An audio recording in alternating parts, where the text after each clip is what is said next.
Hi there and welcome to this APS online demonstration. This overview is going to just showcase some of the features of the solution, how it works with the APS software, along with some other third-party integrated components that practitioners like to use. I've just logged in here with my Office 365 username and password, opened a web browser. This is Google Chrome, gone to the URL for the accounting firm. My demonstration company is A1 Accountants, and signed in with my username and password that I'd use for Office 365. So straight away you can see I have my personal tab here. Now that means that I can fully customize the layout and look and feel of this workspace environment I'm in at the moment. I've got a view of my email box and recently worked on documents, calendar items and tasks, and I can click through to each of these to get a full view of all of those pieces. So for example, if I clicked on email, it takes me through to a web-based view of my mailbox, which is obviously in sync with Office 365 and my full version of Outlook here on my desktop. Going back, recently used documents. These are things I've been working on recently. I can click on any one of these and open them up, or share a link, attach them to an email, download a copy. I can even change from recently worked on documents through to bookmarks for things that I might work on quite frequently, or client folders for clients that I work with on a regular basis, so I can get to them nice and quickly as well. Clicking on documents takes us straight through the document library, and the document library is based on Office 365's SharePoint Online, and that brings with it a number of benefits, and I'll touch on those as we go through the demonstration. So just back to the main window here, as I said, it's a completely adaptive solution. So for example, I can click on edit here, and maybe I want to change the layout. Let's move the APS applications over there, for example, and maybe I want to make my email screen a lot bigger, and I can do that with a few clicks of the button, just like that. I'll just put that email one back to how I had it. Save that there, and there we go. Up the top you'll see I've got other workspaces, and we can put in multiple of these workspaces for a firm depending on what the needs are.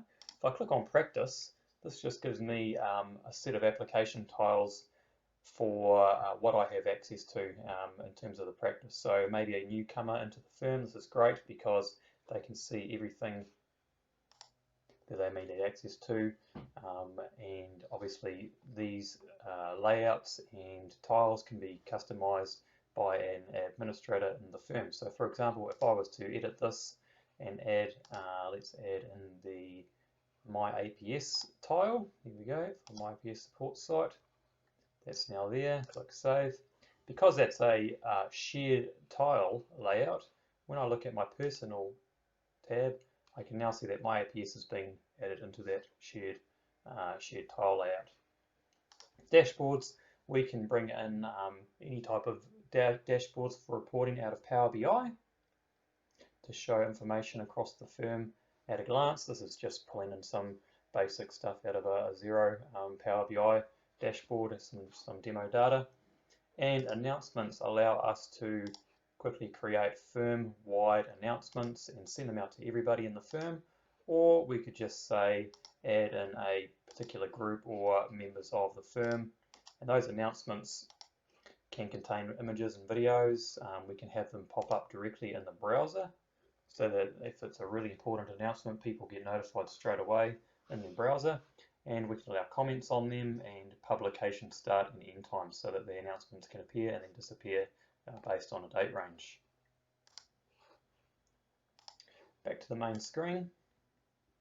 All of the application tiles are adaptive, and we can control access as well based on a number of conditions. So for example, say that for APS Central, we could say that only certain people in the firm have got access to that application. And we can even do things like, say, if you connect to the solution, if you log in from an IP range that maybe isn't trusted or whitelisted, then we can turn off that application, and that application tile would be removed completely dynamically based on where the user logged in from. So what I'll do now is I'll quickly just fire up Central Console, and you'll see that Central Console, it's the standard look and feel APS software. There's no loss of functionality because we are delivering the full desktop software experience into the browser. It's just that it's running in a Google Chrome tab now for maximum mobility. So I could take that central Chrome tab and put that on a second monitor if I want, and work with that up on a separate window. What I'll do is I'll just quickly create a new client, and I'll show you some of the integration features. So let's just say I'm setting up a new company here. Let's call it Alba Contracting. Just make it a member of a family group.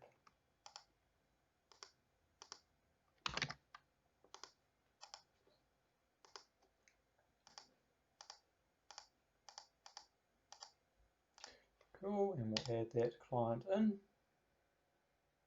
So that client has been created, and straight away if we go take a look at our folders and files in APS Online, click on Clients, you'll see that we have automatically got a client folder created for Alba Contracting, just like that.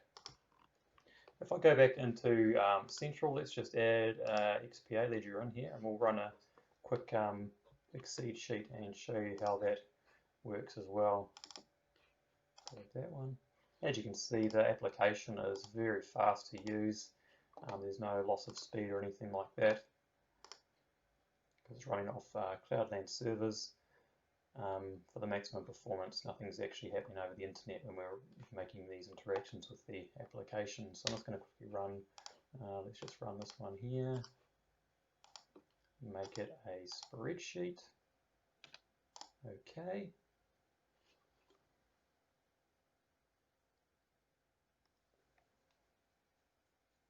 And that's now done, and it's opened up in Microsoft Excel, the contracting financial report. So let's go ahead and save a copy of that spreadsheet, shall we?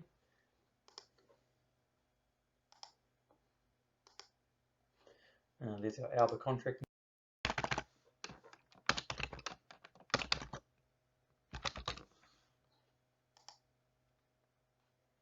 Got that name, there we go. I've called it demo document, there's our spreadsheet there. And when I go back and look at our folders and files and refresh that, we can see that there's our demo document that we just created. And of course we can right click on that, we can open it in our desktop version of Excel. I could open it in Excel Online. If it's something that's been worked on a lot, I'll be able to see a version history and download previous versions if needed.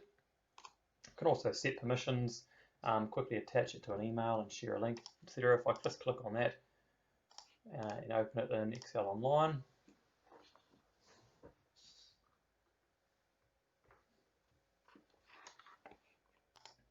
there's the document loading there. I can work on that spreadsheet in Excel Online, and of course I can share that out to external parties as well and collaborate on the document and copy a link and send that through an email if required. And the other cool thing is when we go back and look at Central Console, when we check out the client and the documents link, we'll see straight away that the document is sitting under the client, Alba Contracting, so everything that is added in that SharePoint library links back to the client that we were working on. So that's the APS software kind of running in the browser-based workspace. Quite a common thing we see is the need for additional desktop or server type applications to be deployed across the firm as well, alongside the practice management piece. So as an example, we have the ability to stream in any number of applications that a firm might need. For example, I've just turned on these tiles here. So for example, we could fire up MoneyWorks.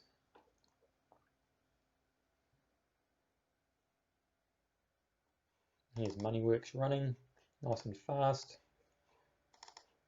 just like a normally installed desktop application would. And even something maybe like Adobe Account Right, MYB Account Right. So no matter where your users are working from home or from the office or different locations, they don't need to worry about where the software is installed on their local machines. We can deliver it out of the browser inside these Google Chrome tabs, just like the other APS software components. So I've touched base on some of the SharePoint document library functionality. Now, the huge benefit in doing that is once you have your solution integrated with SharePoint, you can use a number of third-party applications to enhance the functionality of the SharePoint online library. So, for example, Macro View, Harmony, Suite Files, lots of different solutions out there to streamline workflow practices in a firm. So let's, for example, say we have Suite Files in our A1 Accountants practice. We've added that in there. Let's go ahead and launch Suite Files. And once again, you've got a unified view here across the client folders. Here's our contracting that we created earlier, and there's the spreadsheet that we created earlier as well. Let's take a look at some of the document signing functionality. So let's just go ahead and create a Word template. We'll call this an engagement document. We can obviously edit that in the browser or in Office and do what we need to do. And let's say we want to request a signature from our client.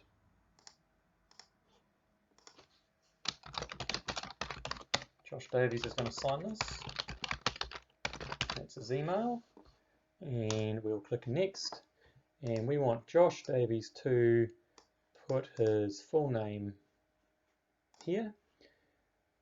We want his signature here. We want him to initial down here, and maybe the date signed down here. That looks good. Let's go ahead and save and send. Hi, please review, sign and return. Thank you, Tracy Jones. Save. That is going to trigger an email to Josh at Cloudland to sign that document. Okay, your document signature request has been submitted. Okay. And here is a view of the email that the client has received. So we will review the document.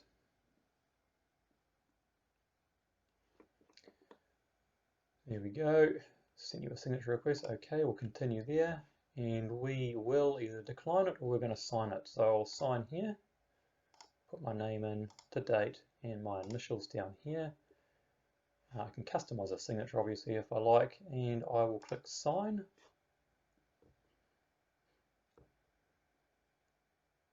And that's all done. The document has been signed. I can see in my inbox that the document was viewed and it's been signed, and it's been signed. Here's a copy of the signed document.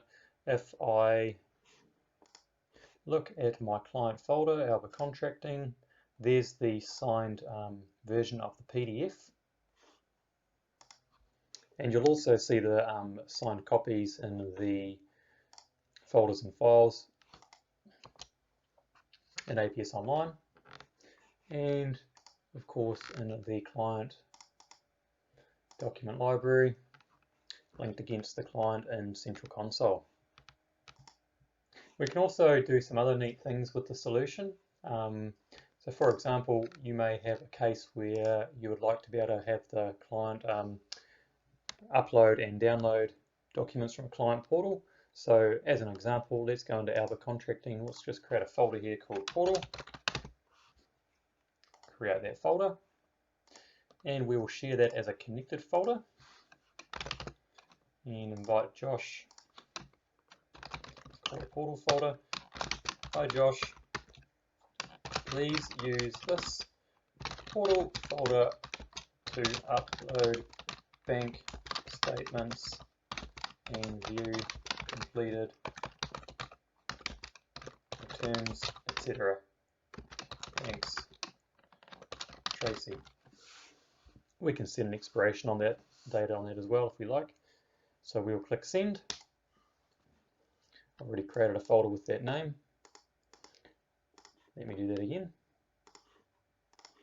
We'll call it Alba Portal instead. And Josh will receive an email to say he's been given access to that folder. And it will look like this when he's got access to the portal. So let's just drop in a bank statement as an example.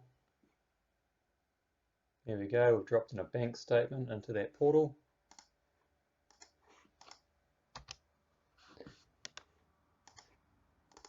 So contents will be obviously available in the portal folder. There's the bank statement there. You'll also see it under the clients in the workspace, Alba Contracting, there's the portal folder there, and of course, and the portal folder underneath the client is visible there as well. So that was a very, very quick tour of APS Online and some of the features that can be delivered out of the solution. Do get in touch with us for any additional information or a customized demo and a chat to us about how Cloudland can help your firm with technology related services and delivery of APS Online.